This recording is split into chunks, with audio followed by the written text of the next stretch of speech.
indeed, that is the emphasis of Calypso. It does not look backward. Going forward from one threshold to the next, it is mythological ground. And it is led by those heroes. Now, I am a person who tends to look at culture in terms of their contemporary relevance. I was actually brought to that by a 17-year-old that I had to teach, a young man at QRC. And he came to me one day and he said, look, I tired, everything is roots, roots, roots, roots, roots. Look, I'm looking for some fruits. And, you know, a 17-year-old, and he's right.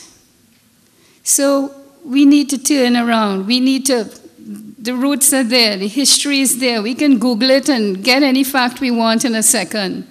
But we have no Google that can take us towards tomorrow. We have to submerge ourselves inside and find those inner resources that would help us shape our destiny and create what we want it to be. This is especially true from a colonized people. We have to live forward in our imaginations like no one else before. This depends on the choices that we make.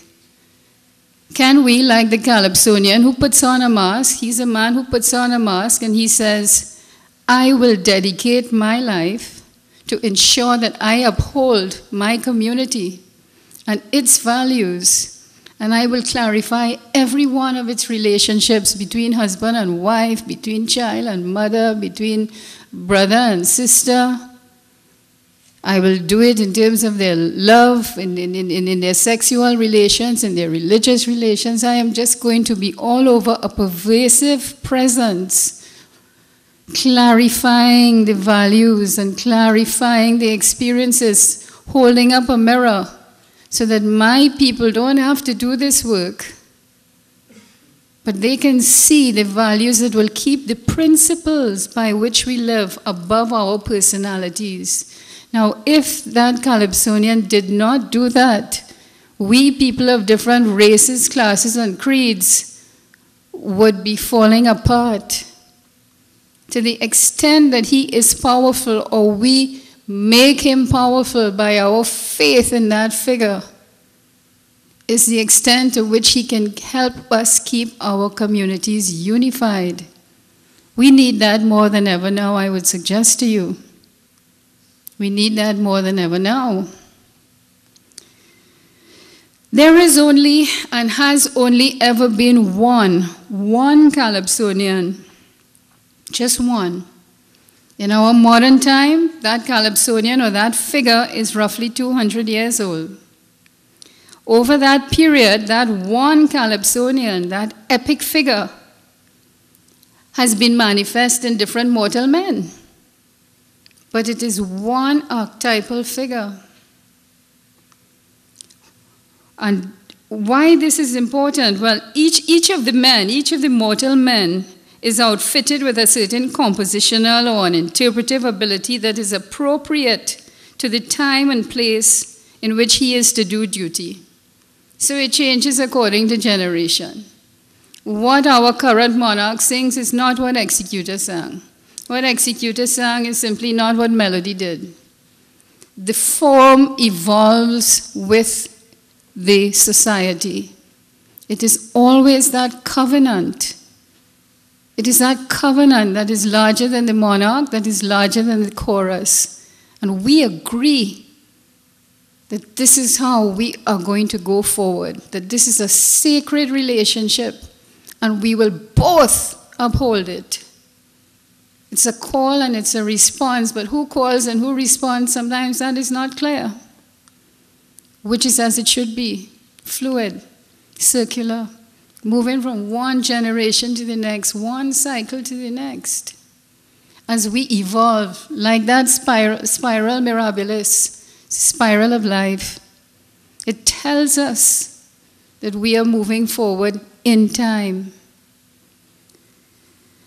By Kitchener, if we were to think of just one Calypsonian, one figure, if we were to, let us say, tune into the era of Kitchener, we would see, in terms of the evolution of that one figure, that this was a society that was ready to re-export its forms back to England to recolonize the one who had colonized us. We were ready to push it back and move outward. There is a bullish intent in terms of this momentous figure that has been coming through for centuries to expand outward and to conquer the world. But it is the world that is under the radar, the intellectual radar of, abstract intellectualization that came with industrialization. This bullish intent works under that radar with real men and real women and real children in communities. It conquers, it seeks to work just like the 6 and the 9. There is one side, the industrial spiral moving in one way. Well, this is a countervailing force.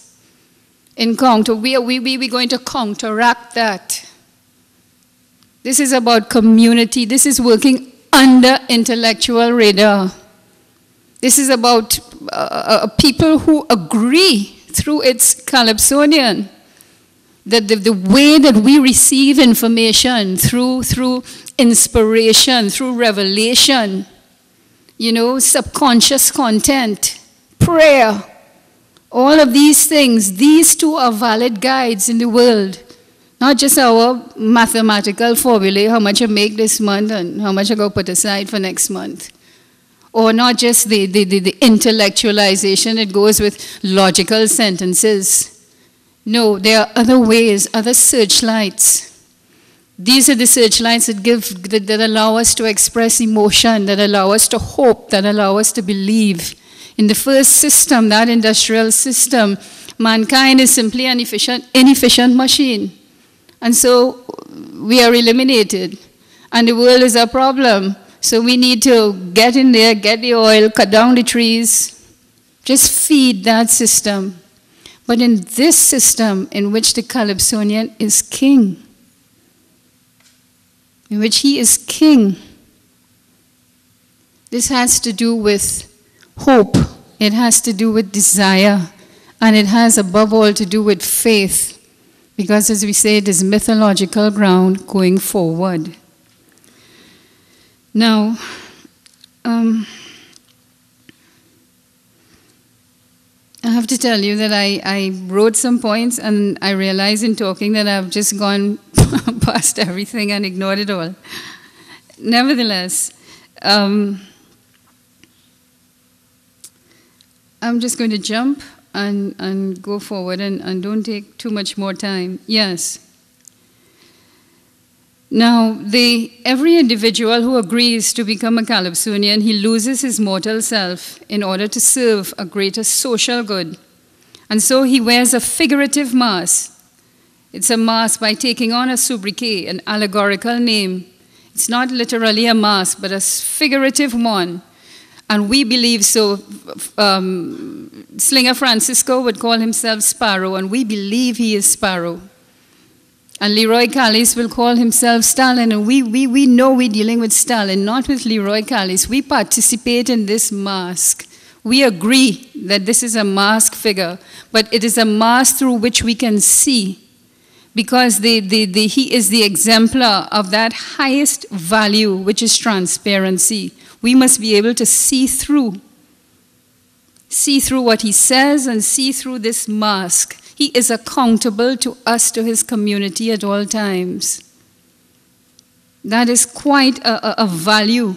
This is a society that has such a person that has someone that is reporting and holding principle and keeping principle above separation and division and making it transparent every step of the way.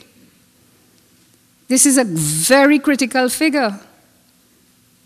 So his is a functional role to sing in defense of the values that sustain the community.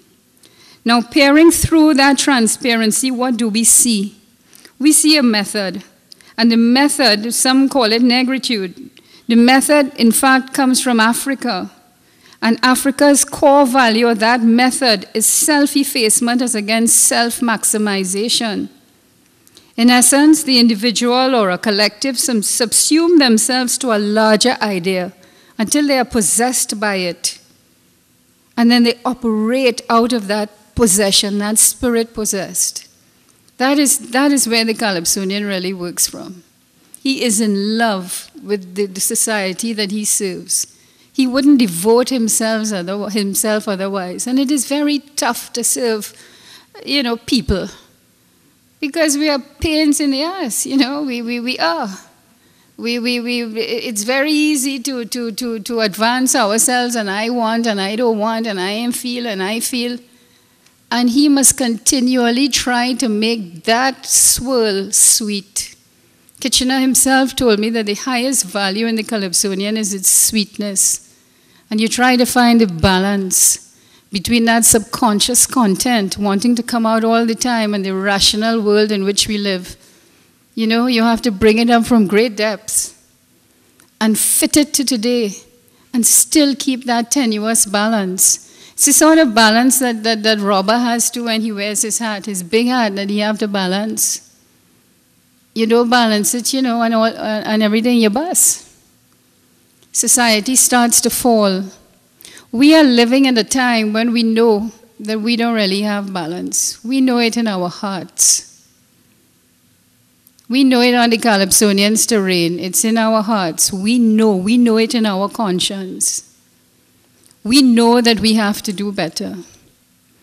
We know that this office should serve an issue like that. I cannot give you your mandate, you know it already. You are the Calypsonian. But I am the chorus that will be looking on, demanding that we keep that covenant, that we can return the force of a sparrow. Because to the extent that you are strong is the extent to which I will survive. I am looking for the return of the Calypsonian. It's very tough to be one. Who among us can really, in terms of our young people especially, can really step into that Calypsonian shoes and say, okay, I will be a genuine Calypsonian, a hero of the people rather than a celebrity that can go into a recording studio and throw something quick. Because when Sparrow was great and Executor was great, it was because they gave their lives to cause. And what is more, without material compensation most of the time. But what they did was they took the problems of the world on their shoulders and they distilled it to universal truths. Now, to the extent that we will be able to do this, the world is global now, there's no question about it. But to the extent that we can find a Calypsonian or we can return the force to the Calypsonian, so that coming out of it, we will see a generations that are capable, like a Michael Jackson, to sing a song that impacts the world. 33 million sold is the extent that will only happen if the integrity of that form is retained. To the extent that he can look at this global world, look at the dynamics of it, distill it to truth, and then feed that truth, not just to us. If it speaks to us, understand that it will speak to people in Norway and Finland and so on. But it must be truths. It must be deep. It must have force. It must come from a deeper place.